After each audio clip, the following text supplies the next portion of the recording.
Cool, Fielding. Well, first off, thank you for joining the podcast and show. I'm excited to hear more about your background and what you all are doing with Tipt Ventures. I want to start here because obviously you all are investing at the intersection of women in sports. So I know you're a former athlete. Outside of that, what personally drew you to this space and wanting to make a difference and an impact? Yeah, I mean, look, sports have been a part of my life from the beginning. I was, one of the kids at 3 years old, 4 years old playing sports, had the fortunate opportunity to play all the way through college, but also was always a sports fan throughout that time as well, of both men's and women's sports. What was mostly available to me at the time was mostly male driven. I think for me, when I looked at the space and had an opportunity, part of my career was working alongside a number of leagues and teams and their innovation strategy and looking at new white space opportunities and new exciting technologies and new things coming down the pipe that they should be aware of and potentially look at from an investment perspective as well as product innovation. It really dawned on me that I wasn't working with many or really any women's leagues or teams. And also as when we were in those rooms and talking about the different audiences we wanted to hit, women weren't coming up. It was always, next generation, or talking about an older generation with some of the leagues. Yeah. But women just weren't coming up as an area, and I knew myself and I knew how I liked to show up as a fan and I liked to consume sports, and I also knew how much sports is just a part of our culture, and it felt like um, we were missing an entire audience in the kind of sports, what we call it Tipt Ventures, the sports economy. And so I think that's what started to draw me to this space and to say, wait a second, like played sports your whole life. You certainly consider yourself a big sports fan. And then when I really looked around, I realized that no one was really marketing to me. No one was really talking to me in the way that I wanted to be talked to about sports.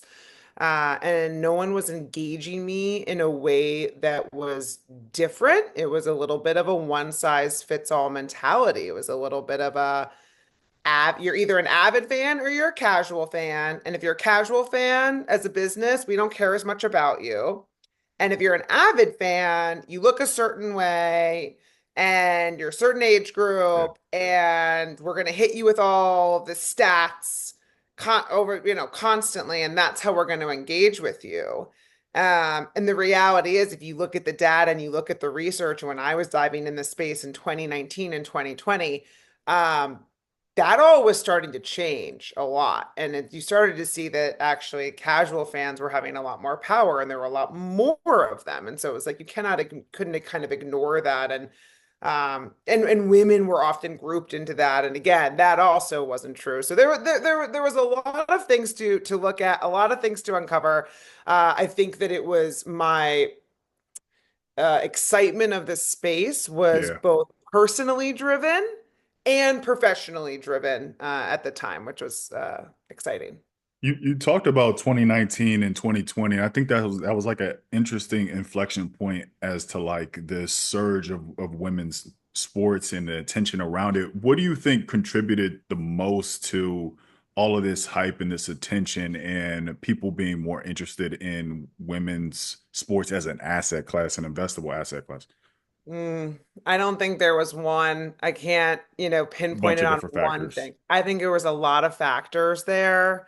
I think, and our fund is certainly focused on this. This is going to, this is our opinion, but I think the sports economy started to work a little bit in favor for women. And in particular, frankly, the startup community started to work for women. I am a huge believer in looking at what startups are getting built from the ground up, who's plugging white spaces. And the reality was there were no media outlets talking about women's sports. 2019 is when we first saw that number, 4% of coverage, Yeah. sports coverage goes to women.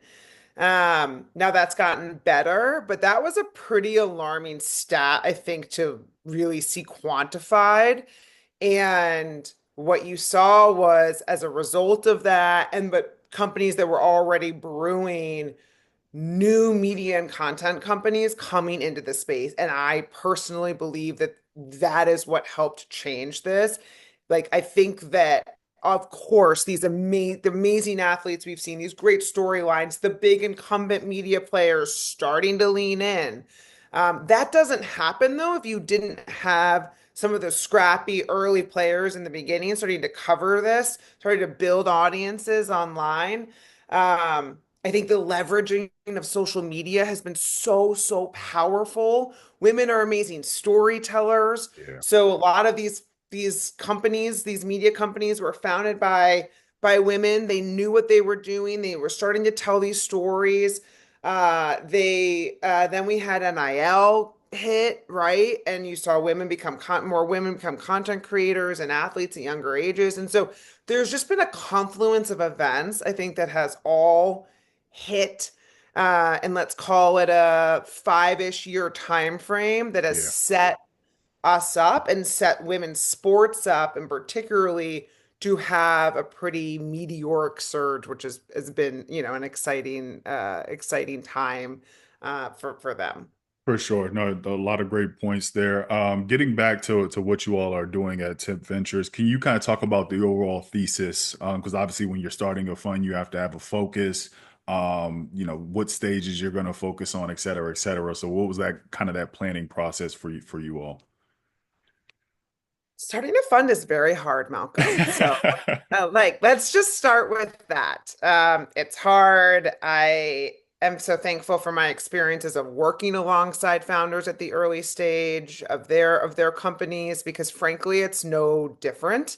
You still have to do, a lot of the same thinking and building and legal work and all of the things. And to your point, really figuring out kind of what is your thesis and what sets you apart and what's different. So for us at Tipt Ventures, we focus on what we call the sports economy. That is all of the businesses and all of the touch points that lead you up to the moment on the field, whether you're a player or you're a spectator, and all of the touch points and moments afterwards. And we don't care if that moment on the field is your 5-year-old's T-ball game or if it's the Super Bowl. The sports economy works across all elements of those games. There are so many B2B and B2C businesses that kind of make up that sports economy.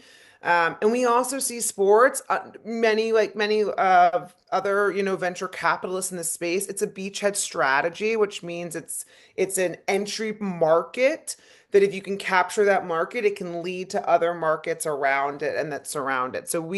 That's how we kind of view sports. Where what our kind of unique view in the space is we are specifically looking at the sports economy with a gender lens, which means for a very long time, the sports economy had been built with a very male dominated lens. Men were the consumers, men were the athletes, men were the owners, they were the operators, right? And the economy kind of got built around that. What we're saying is, what if we take a step back and say, what if you put women in the center of that? What does that look like? What type of innovation does that spark? What are the new products and services and tools that women as fans, as athletes, as new teams and owners, what do they need? What do they need to do differently? Um, because the reality is, even if you look at the very tippity top of women and at the intersection of women and sports, the tippy top is women's sports, right? Professional women's sports.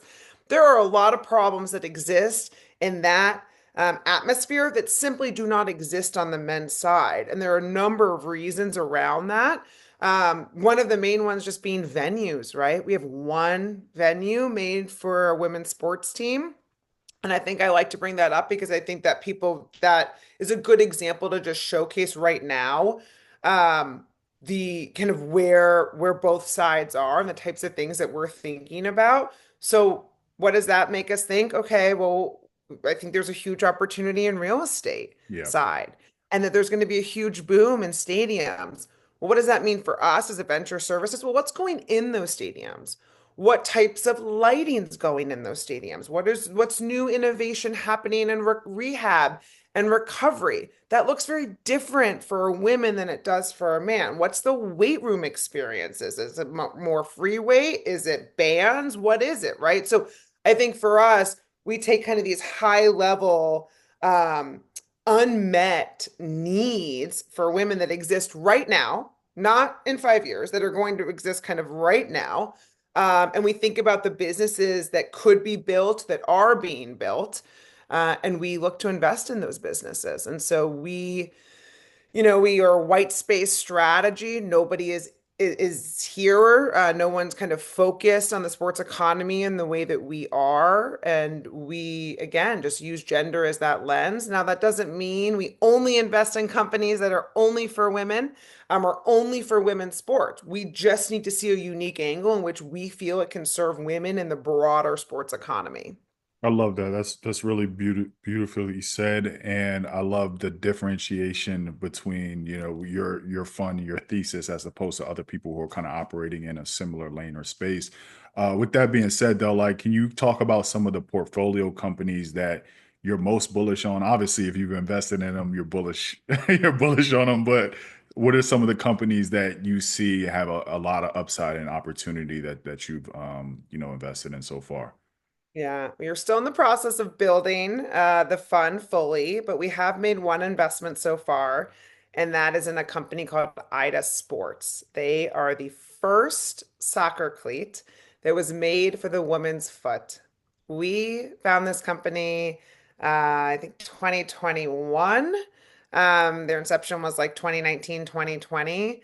Again, I mentioned I was an athlete in college. I played lacrosse. I've been in cleats and mostly soccer cleats my entire life. So I was very confused when I first met this company and realized that I had been a victim of what we call pink it and shrink it, is when you take a man's product, you shrink it down, you put some pinks and purples on it, and you call it a women's product. So the reality was I was playing at D1 level in performance footwear that was not built for my body, and my foot. And it it put a lot of things in Yeah. perspective. It certainly for me highlighted the amount of women I saw around me tear their ACL, and have knee problems and other issues while playing on the field. And so Ida is the first soccer cleat that has tackled that. They have a ton of research. They are constantly scanning women's feet. The science is incredible behind their product. They make amazing soccer cleats. Recently partnered also with rugby, and of course, those cleats can be worn in some other cleated sports as well. But they're just really a fantastic group, amazing team behind them. My co-founder and I invested them and through another investment vehicle at our previous funds, and then we were super excited to invest in them as Tipt Ventures. Nice, nice. Obviously, as an investor, you get pitched a lot of opportunities and deals.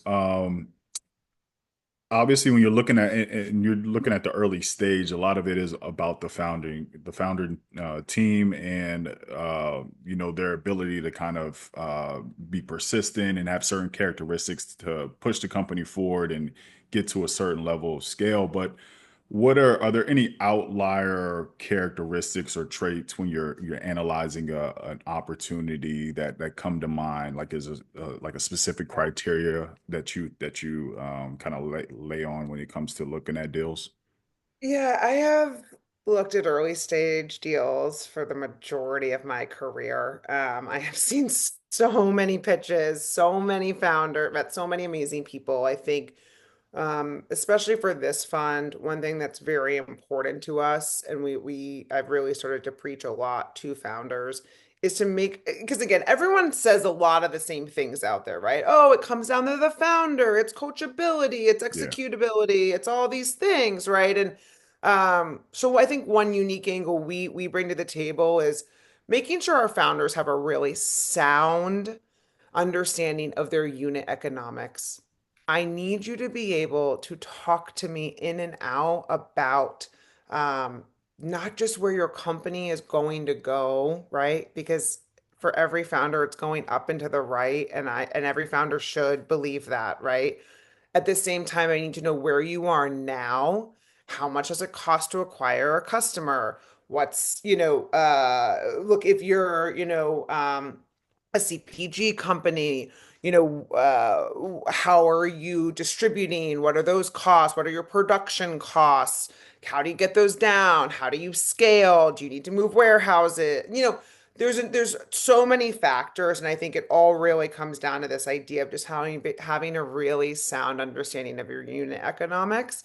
And then I will also say, especially for any founder who is fundraising, a sound understanding of your model.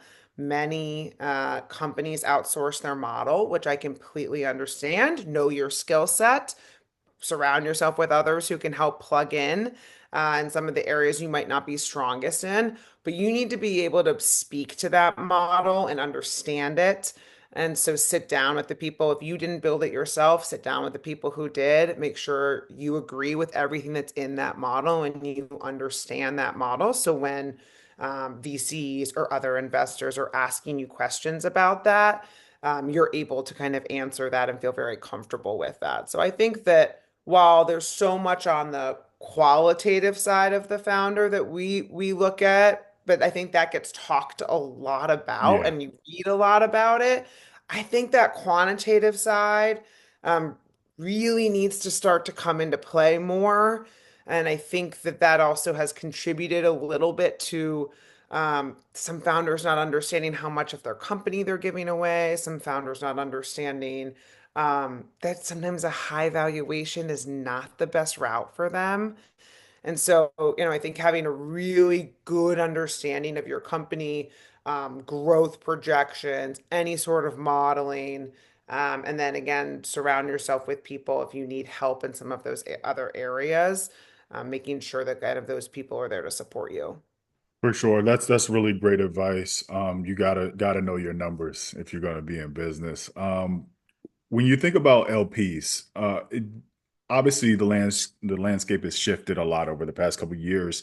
Do you think that they are more aligned and have an understanding of this change in women's sports, or is there still some sort of like education that needs to be had around that when you're trying to convince people to come on board and partner with you on your fund?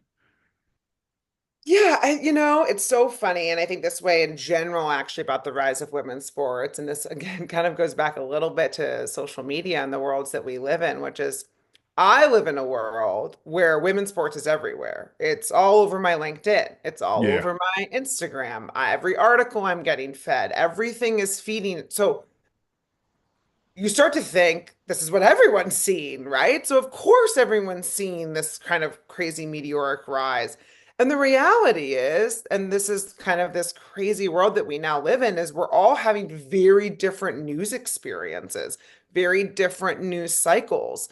And so numbers wise, like, no, most people don't actually know. And so if you're in the sports space, anyone in the sports space knows. I yeah, have not run into anyone in the sports space who's been like, oh, who's Angel Reese or who's Caitlin Clark? Never heard of them, right? That's not happening. So that's great. We've kind of, I think, checked the box on the people who were in sports. I think the people who sit outside of it, there's definitely still a lot of education. There's a question we get asked a lot, which is this a moment or a movement? mm, That we think there are some real structural reasons why this is a movement. Media rights being a huge one of them. You've got 10-year deals being signed. You've got private equity coming into this space in a way like never before across sports, but certainly women's sports as well. And so that's going to change the sports ecosystem again, both on the men's and women's side. And the reality is, these are not family owned businesses anymore. And so they have a fiduciary responsibility to turn around that capital.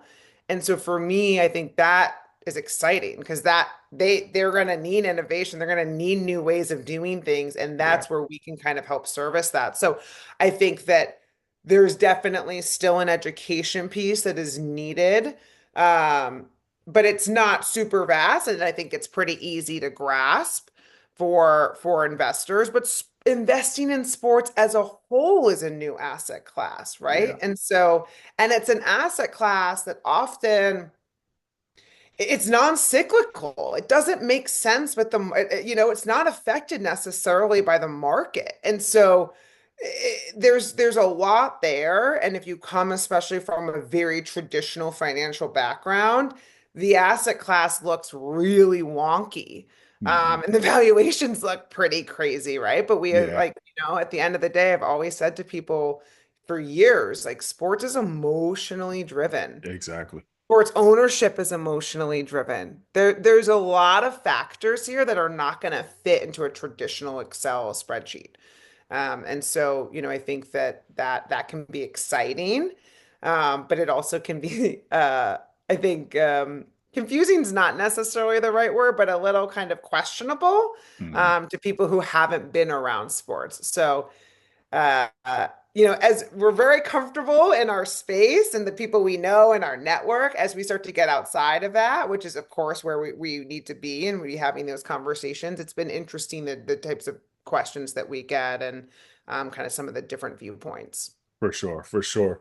When you look at the landscape, let's say from like a 3 to 5 year outlook, are there any specific sports or leagues or regions that you're most bullish on and see a lot of potential? We continue to always be bullish on soccer. Soccer, Yes. just from a global perspective, is so massive. And now it's just getting deeper and deeper and deeper, right? There's so many now leagues. You saw the NWSL signed to get another kind of growth league in there. This is happening on men's and women. So I think from a global perspective, reach, youth participation side, soccer just continues to be um, queen, if you will. Mhm. I Another one that we're definitely really excited about and tracking very closely is flag football. The Yeah, rise of flag football is pretty tremendous. And look, when you have as sophisticated of a company behind it as the NFL, I feel strongly that there's going to be a lot of dollars. There's going to be a lot of sponsors. There's going to be a lot of partnerships. There's going to be a lot kind of happening in that space. But some of the early numbers around flag football, the number of flag football programs that have grown at the high school level, the amount of girls that are leaning into flag crazy. football, that's been pretty crazy. And so there's so many interesting new sports happening. Of course, rugby is really coming to the US in a great way. New formats of basketball, of course, with Unrivaled. So I think there's a lot of new sports that are really coming onto the scene, especially from a US perspective as well. That's really exciting. And then actually, I don't think you asked, but I'll take a stab at a sector that we're Yeah, excited about in particular, which is performance. We think that there is a lot of opportunity in the performance area for women, and that it's been a highly underinvested in category historically. And so while we're seeing some amazing companies come out in media and content, we're seeing amazing companies come out in athlete fan experience. We're seeing a lot of really cool B2B companies coming in like legal tech or sponsorship tech, leveraging AI, right? So there's some really great stuff happening there. For us, I think performance is exciting, and a lot of that sitting with the university level. Yale recently signed on to be doing a huge study around a female athlete. The lowest hanging fruit we have is around women getting their periods and learning that hmm, that has affected their training cycle. Well, we've been getting our periods from since the dawn of yeah, time. beginning of time. Right? So it's kind of like, okay, well, that's pretty low hanging fruit. And Yeah, so we're more interested in why do women tear their ACL at 3 times higher rate than men? Is it because they're in the wrong shoes? Is it because they're weight training incorrectly? And so really getting into all of those different things and how a woman's body is, I think, affected by that from a performance perspective. And again, that's everywhere from like the literal gear she's playing in yeah. all the way to training and recovery. and really understanding the differences between a male and female body. I love that. I love that. Obviously, you all are still kind of getting the fun off the ground. What does success look like? Like, obviously, you want to return dollars to investors, but at the end of the day, like from a, I guess, a personal standpoint or point of view, what would equal success in the end of this first fund, or let's say in the next like 5 to 10 years for you all?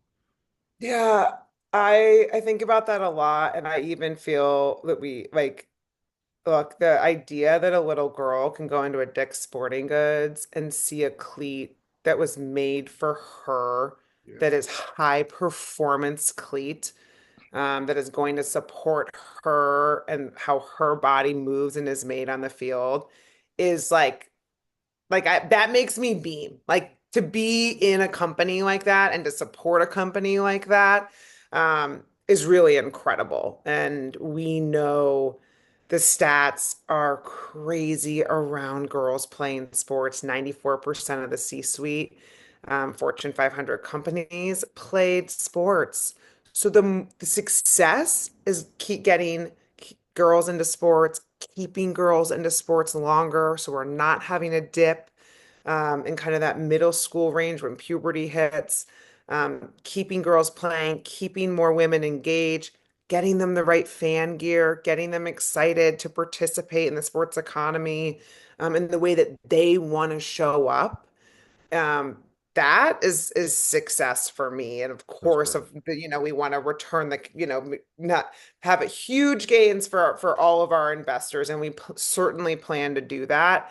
But I think that for me, as I think about all of the opportunities that are here and how we can actually move the needle forward for sports as a whole. And again, on both the men's and women's side, by engaging a group that has historically been underengaged and undervalued, even though, they hold 70 to 80% of consumer purchasing power. They're making many of the decisions for their families on Yeah, extracurricular activities like going to games. They're the ones signing their kids up for youth sports. How do I make all of that easier? How do I streamline that? How do we continue to create sports to be engaged with by everybody? I love it. I love it. Last question before we wrap up here. What advice would you have for a founder who's building in this space and want to build for women specifically in the sports economy? My first advice would be like, just think of us. I think that often can get lost in some founders' minds, right? I think making sure that you are building a product platform, whether it's again, either in the tech space, it's a B2B business. Just think about like if you're building for the NBA, if that's your dream, what does it look like for the W? And I'm going to tell you, it's probably not just a copy paste model. There are probably things that you need to rethink or retool in terms of how that side of the business would engage. So I think the number one thing is thinking about it. And thinking about it authentically, right? Don't build an AI model around let's say it was about like recruiting data for high school athletes, right?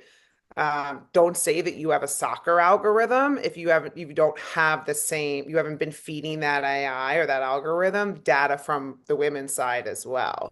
And so I think it's just making sure that you're being really clear around what you're building, who you're building it for, and if you're building any sort of tech-based platform to make sure that you are getting the right data, you are collecting the right data, and you are, separating that data in cases that it makes sense to be really clear to build for women in the sports economy. Building, this has been great. I can hear you talk about this all day. But we got a wrap here. Lastly, let everybody know where they can follow you, find out more about what you all are doing at Tip Ventures. Totally. Yeah, no, I appreciate the time. Thank you for having me. You can find me. My email is fielding@tipventures.com. I'm not scared to share that with your platform and channels and the people who listen to this podcast. I know it's fantastic. I know a lot of us in the sports ecosystem do. Also, reach out to me on LinkedIn or on our website. Perfect. Thank you so much.